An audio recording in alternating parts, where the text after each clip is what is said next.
Are you struggling to come up with original content week in and week out? Start a podcast. Interview your ideal clients, let them talk about what they care about most, and never run out of content ideas again.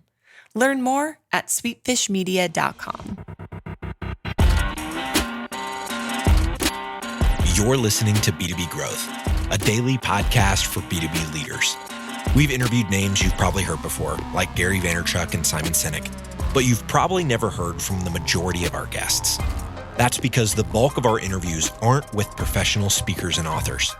Most of our guests are in the trenches leading sales and marketing teams. They're implementing strategy. They're experimenting with tactics. They're building the fastest growing B2B companies in the world. My name is James Carberry. I'm the founder of Sweetfish Media, a podcast agency for B2B brands, and I'm also one of the co-hosts of this show. When we're not interviewing sales and marketing leaders, you'll hear stories from behind the scenes of our own business. We'll share the ups and downs of our journey as we attempt to take over the world. Just kidding. Well, maybe. Let's get into the show.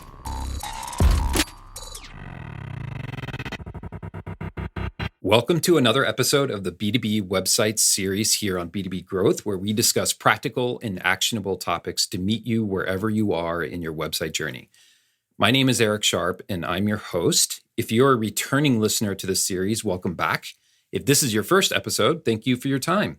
We're going to be chatting about case studies, and not so much how to research and write case studies, but how to approach case studies that reveal sensitive or secure information. Now, this is an extremely slippery slope because sometimes you're very excited that you just did something amazing for a customer. You want to brag, you want to shout it from the mountaintop, you want to, of course, put it on your website, put it in all your different marketing channels. You want to use it as a tool, as an asset, right, moving forward in the sales process. But there's a problem here. Either your customer isn't comfortable with it or you aren't comfortable with it. So they're both external and internal issues here at play.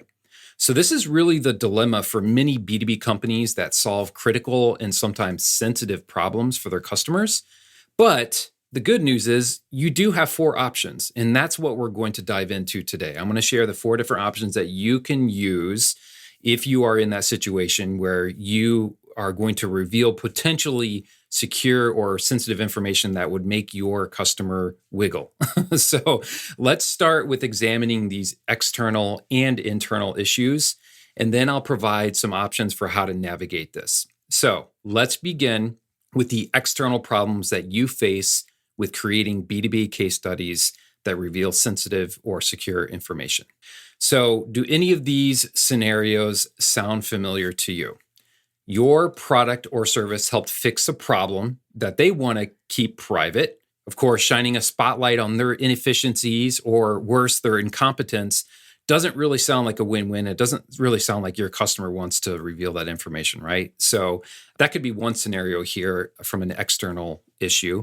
The second is how you tackled their problem would probably maybe reveal too much behind the scenes, and maybe your customer doesn't want to jeopardize their competitive edge there. So that could be another reason why this is an external problem.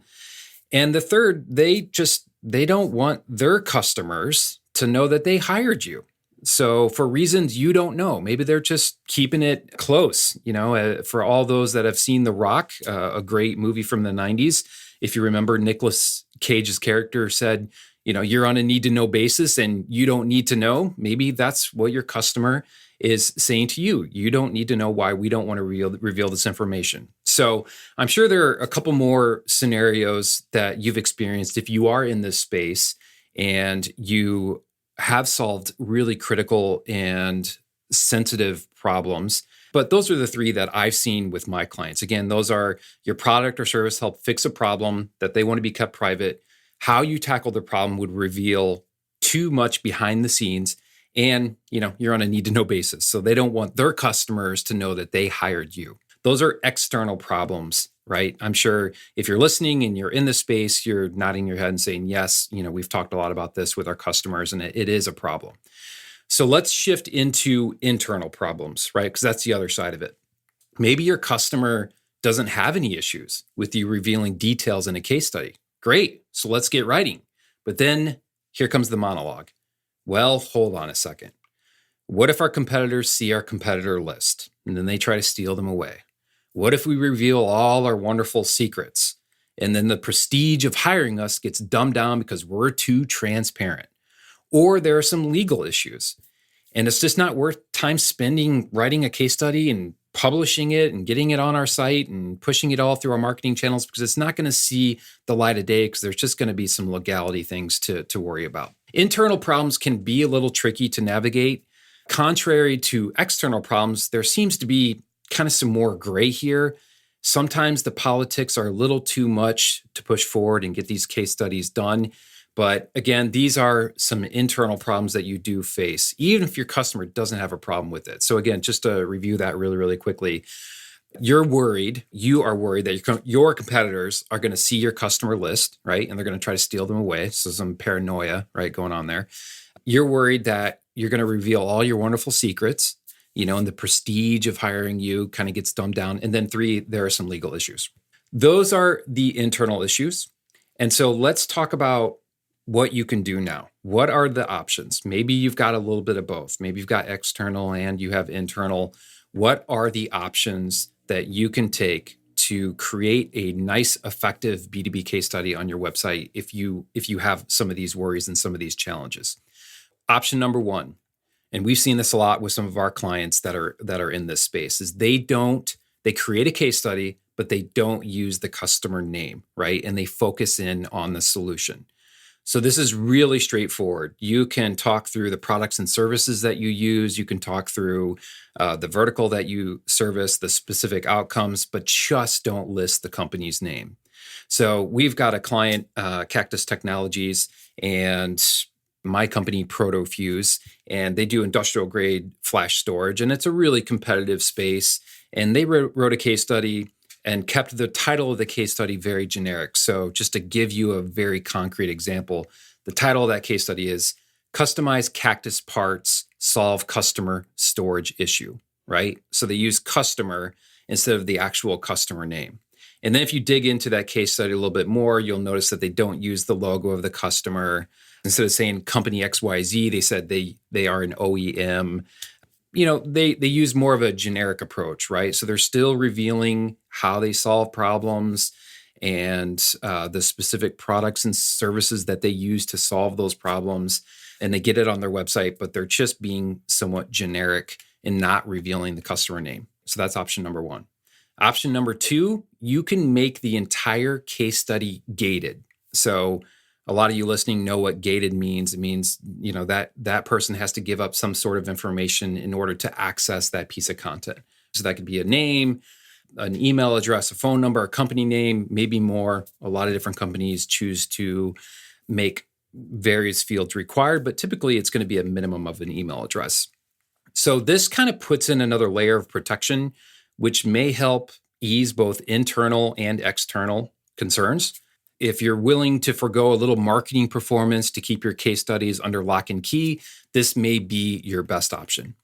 Option number 3 is that you want to make the case study somewhat gated. So option number 2 was to make it completely gated, but maybe make it somewhat gated. We've seen this with one of our clients where they kind of tease out some of the information. So they've kind of done it in a format of challenge, solution, results, which is a pretty typical framework for B2B companies when it comes to case studies.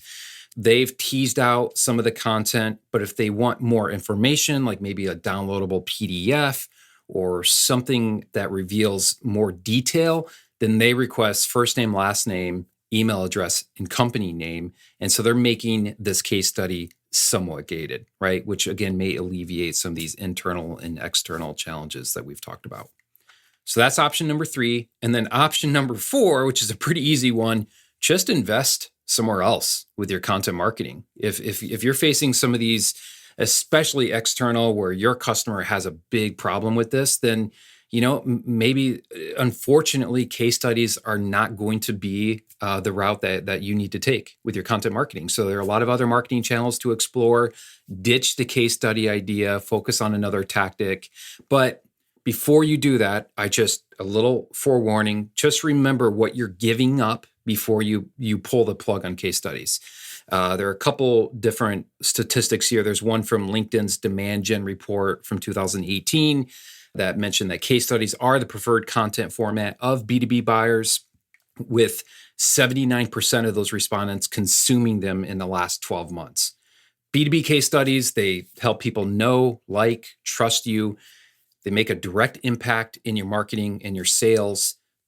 Just know that you are giving that up if you're releasing the case studies from a tactic.